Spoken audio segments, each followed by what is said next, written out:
Part of the spectacle of fighting games is the super move. You know, those cool moves that usually have their own meter to manage that lead to a big attack with varying results, ranging from a cutscene where you beat up the opponent with extra force, to just a stronger version of a regular attack or a move that increases your power for a bit. Regardless, the coolest super moves show us the most personality from the fighters. While many characters use their most intense or powerful techniques for their super moves, or go ham and do a bit of overkill, some of the most interesting super moves are the disrespectful ones. Now, disrespectful could mean a few things, but to me, they're the super moves where the character spends their meter and decides to do something arrogant and show how little they care about their opponent by kicking them while they're down, or just doing a goofy maneuver that embarrasses the opponent while damaging them. The disrespect doesn't always have to be intentional though. A kind-hearted character could accidentally do something arrogant. It's all up to subjective interpretation, so let's have some fun.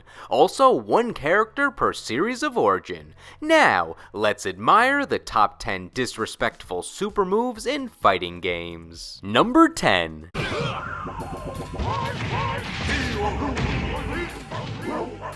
Darkstalkers has a Yeti named Sasquatch, and he seems like a pretty friendly guy. He just wants to chill out with the other Yetis and enjoys a good fight if challenged. He either relies on physical strength or ice powers. For the most part, the ice powers are the standard freeze and unfreeze tactic for damage, but one of his freezing super moves has that air of disrespect to it. For this move, he decides to freeze the ground below his opponent, watches them slip and slide for a bit until they smash their face against the ice and it cracks. Then they fall into the watery pit below the ice as a fish of some sort takes them away. And all while this is happening, Sasquatch dances around in joy at his opponent's struggles, followed by him waving goodbye as they fall into the water. I love how Sasquatch just lets the opponents do all the damage to themselves for this super move. Sure, he freezes the ground, but everything after that is on them. It's not his fault that they didn't wear slip-resistant boots to the fight, or that they fell and broke the ice on their own. Sasquatch doesn't need to lay a finger on them, but the icing on the cake for this move is the wave he gives at the end. That is a built-in taunt for you to essentially laugh at your opponent's misery. Sasquatch may be a friendly dude, but his smile during all of this is definitely a laugh at you, not with you smile. Number 9.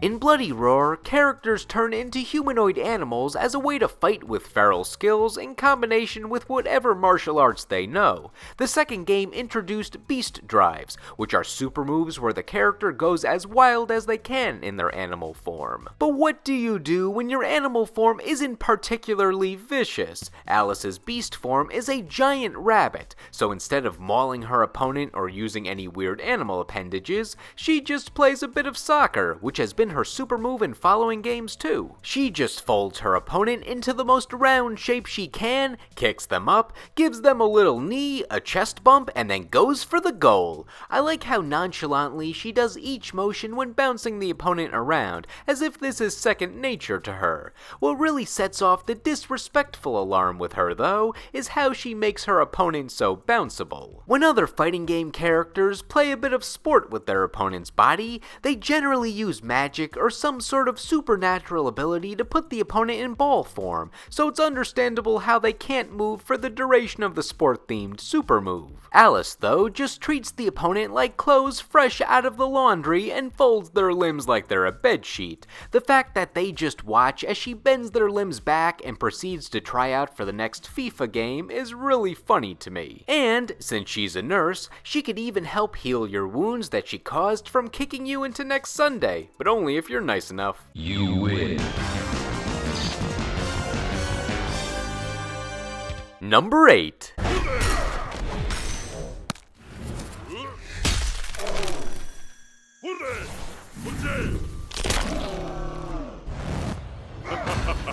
While Mortal Kombat is more well known for its finishing moves, from 2011 onwards, all their games implemented super moves as well that are just as or even more brutal than some finishing moves. But if you want a character who's disrespectful all around with these moves, look no further than Quan Chi. In Mortal Kombat 2011, Quan Chi's X-Ray super move doesn't have him lay a finger on you, he has you do all the work for him. He's a big proponent of mind control, so he uses that in his super move to get things started. Once he has the opponent's attention, he tosses them one of his green skulls that he uses as a blunt object and projectile. So after he gives the opponent a skull as a gift, they may be confused for a second. Perhaps he's giving them a skull so they can have a skull-to-skull duel with each other. Maybe it is just a present. Well, just a second after pondering, Quan Chi uses his mind control to make you smash the green skull against your skull, breaking the gift he just gave you. Then when you're in a daze and still under his mind control, Quan Chi commands you to snap your own neck, making everything your fault. If the opponent didn't want to hurt themselves so bad, why'd they become so strong? Quan Chi turns this into a very violent Three Stooges act. Don't worry though, the neck snap isn't lethal, but you know what is? Quan Chi's fatalities, where if you're lucky, he'll disrespect you even more. One of his fatalities in Mortal Kombat 2011 is where he rips off your leg and beats you to death with it, making these moves a deadly game of why are you hitting yourself. Also, he will not stop hitting you with the leg. You have to exit out of the match to get him to stop. So in the end, all Quan Chi needs to style on you is, well, you. Quan Chi wins. Number 7.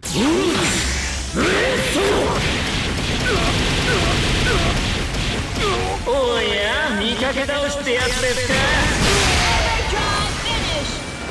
One of the de facto disrespectful moves you can do in a fighting game is stomping on or stepping on the opponent when they're grounded. So putting that into super move form, you're really treating them like a doormat. A doormat when you have really muddy shoes you need to clean off. Hazama from BlazBlue may specialize in fighting using snakes, but he's also talented at footwork. One of his distortion drive super moves has him stomp on his opponent in rapid succession, where they're at risk of becoming a permanent fixture of the ground with how hard he's going. Then when he's done, he rubs his shoe against the opponent's head for a bit while telling them that they're worthless before kicking them away. He could have spent those extra few seconds going for more damage, but he chooses to do the extra taunt instead. Disrespectful or not, that's some impressive damage for only using your feet. In addition, his counterpart / true identity / other self Terumi, don't ask, BlazBlue lore is difficult to summarize quickly, has the rapid stomp super move since they're basically the same character, so you can add him to this entry too.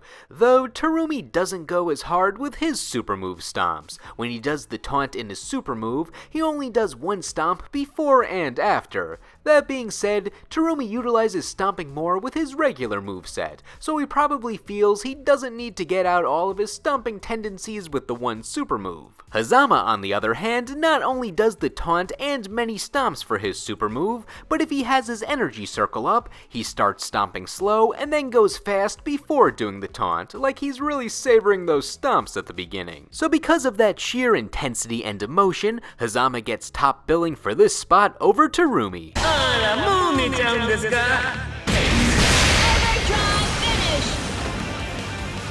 Finish! やれやれ、なんとも身勝手なお方だ. Number 6.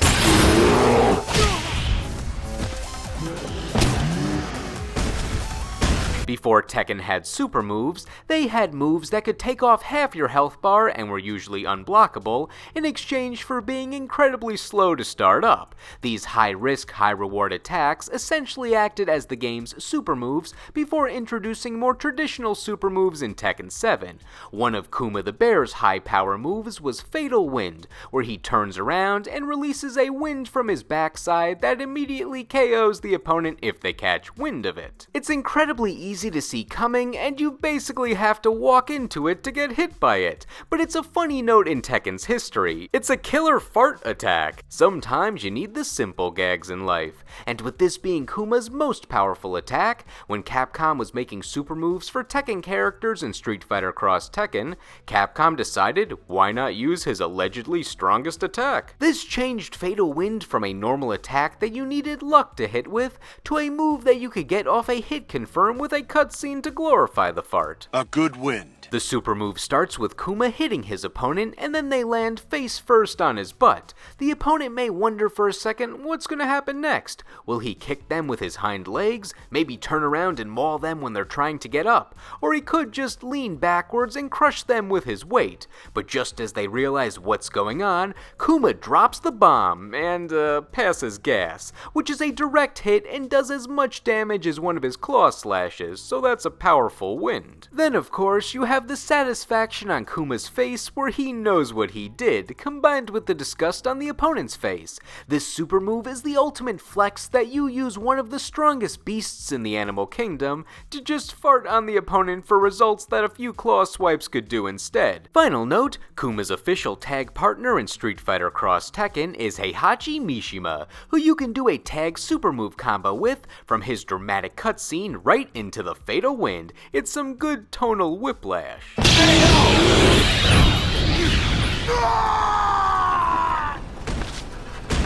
Number 5.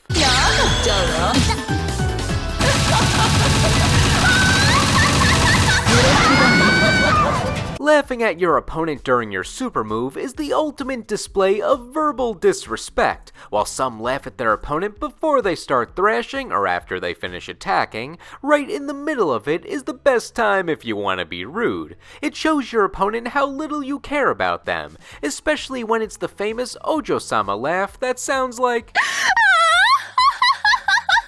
But Hilda from Under Night in Birth does more than just oh ho ho ho at you. As discussed on my zoners list, Hilda is a very arrogant individual. She walks like she knows that she's already won the round, flicks her wrist to summon dark energy spikes, and then sits on that mass of dark energy when she feels like reclining mid-match as if the fight bores her. So this super move combines all those aspects with a long laugh in the middle. She just waves her hand to summon a bunch of spikes to impale the opponent many times, and while they may not be having fun, Hilda's having a great time laughing at them as she sits on her throne of energy watching the show. Technically, she's exerting her power to create all these spikes, but she makes it look like she's a simple spectator laughing at your misfortune. She may be serious about obtaining ultimate power, but she still has time for the little joys in life.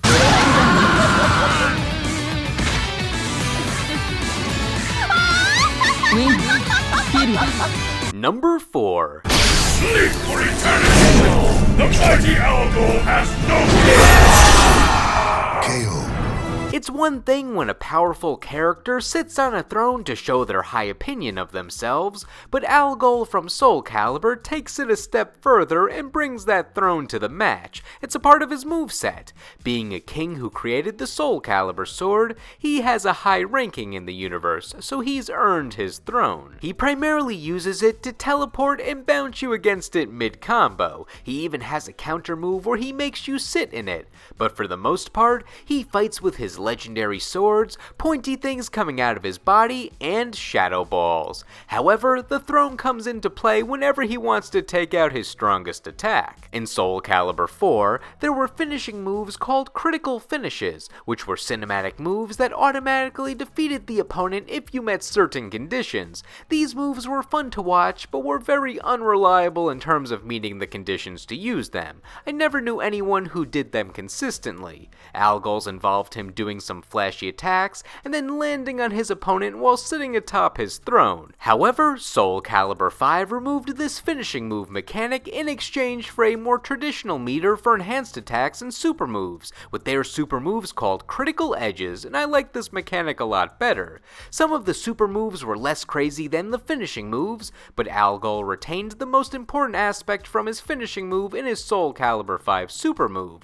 All he does is summon his throne up front, smash smashes it on top of the opponent, and then teleports onto the throne as he fully presses it down to the ground with the opponent below. There are so many small elements to this move that make it beautifully disrespectful. First off, just the fact that he sits on you for a super move. That's all he needs to do for damage. I was also going to put a Tim and Eric "this is what I do, I sit on you" reference here, but I don't know how esoteric that would have been. Next, when he presses the throne downwards, it goes down right when he crosses his legs, indicating when he's nice and comfy, he'll do all the damage he needs. Third, he says he has no equal as he crushes you. And finally, from a gameplay perspective, he has to use all of his meter to do this attack. For context, all other super moves in the game use a single bar of meter, with your meter being able to max out at 2 bars, but in order for Algol to trigger the full cutscene, you have to spend 2 bars of meter. It's 1 bar of meter to drop the throne, and a second bar of meter to sit on it. You're basically saying, I don't need this meter for other game mechanics, I just need to sit down, on you specifically. Though it is funny when you just spend the first bar of meter and the chair comes flying down like a Looney Tunes gag with no follow-up. I find your failure amusing. Number 3. You gonna fight me? What's the delay?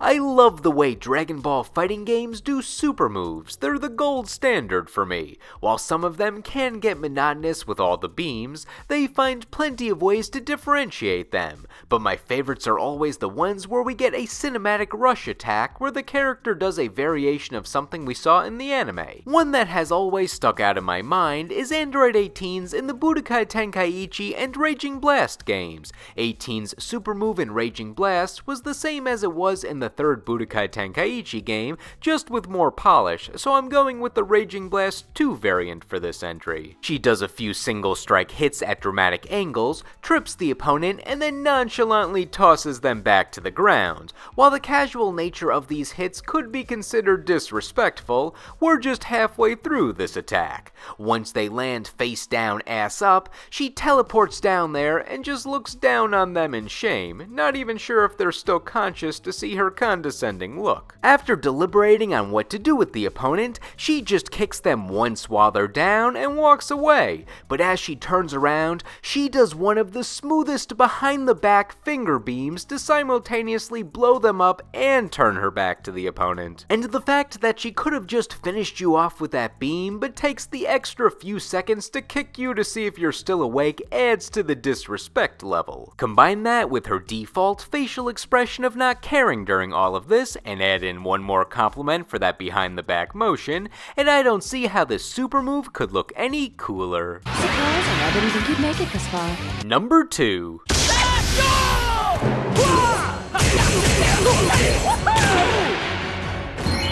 So this super move is really just the Trojan horse to get Dan from Street Fighter on the list. Of course, this super move is still disrespectful and has a reason to be on the list though. As he flails around, he gives a yell of victory or childlike joy with each hit, followed by that grin and thumbs up right at the camera that technically isn't on the field, so he's just celebrating in an empty corner by himself. He even verbally declares victory before pulling off this attack, which is even funnier if the opponent blocks it because Dan just falls on his face instead. But while this is a good display of disrespect, a more disrespectful super move lies deeper in Dan's moveset. Dan overall is a disrespectful kinda guy. His moves are full of ways to taunt the opponent without a way to back it up. Sure, he can damage them, but he generally struggles to lift them during his throw and has moves that are weaker than his fellow fighters' moves. But his weakest attacks are his various taunts. He has more taunts than the average fighter, and he can do them while crouching or in the air to really assert his dominance.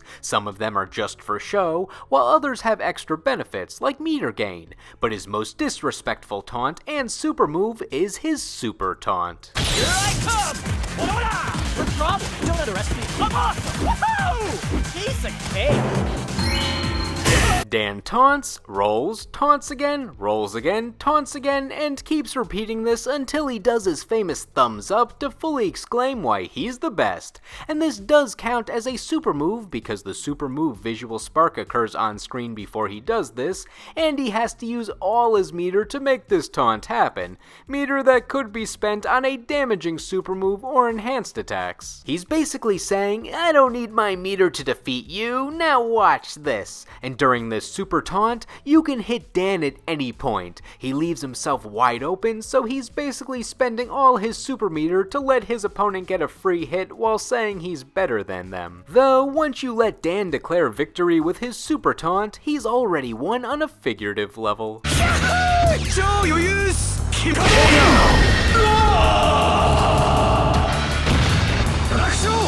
For number 1, it was hard to decide on what makes a super move more disrespectful than others, so I took the move that I felt combined aspects of a bunch of other moves on this list to create one insulting beatdown. Number 1. No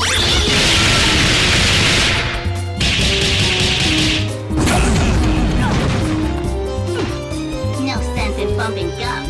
Teamwork makes the dream work, and Peacock from Skullgirls shows that off. Peacock has a lot of tricks up her sleeve where she has living versions of lethal inanimate objects a la Looney Tunes, notably a titanium weight named Timmy, an anvil named Andy, and bombs named George, all with an old school gangster aesthetic. While she uses these guys as blunt objects or explosives, the team comes together for her strongest super move. It all starts with her normal throw, where she puts you in a sack and then stomps on it before kicking you out of it. It's a pretty disrespectful move on its own, but do you expect respect from someone who has a walk cycle with this amount of swag? However, by putting in the right command during her throw, she calls out the gang and has a good old-fashioned stomp fest. And because the opponent is stuck in a sack, they might not even know that this just became a 4-on-1 ambush. After stomping on them for a bit, Peacock lets off and turns her back, but just as she does this, George comes out and starts whacking the opponent with a stick. When George is doing this, Peacock lights a celebratory cigar, but it's more than just for bragging. Just as George finishes the whacking, Peacock throws the cigar behind her back to finish off the super move with an explosion, and of course she doesn't turn around because cool people don't look at explosions. And as mentioned, you can see aspects from earlier entries on the list, like Hazama stomping, Hilda just watching you as you get hit, Sasquatch's victory pose during the move, and 18's behind the back maneuver. It's fitting how this embodies the rest of the list. All these elements flow together beautifully to provide some overkill while still having Peacock disrespect you by barely having to fight during this super move. Peacock manages to look cool, make her opponent look lame, and get number 1 on this list, all starting with a simple unmarked bag.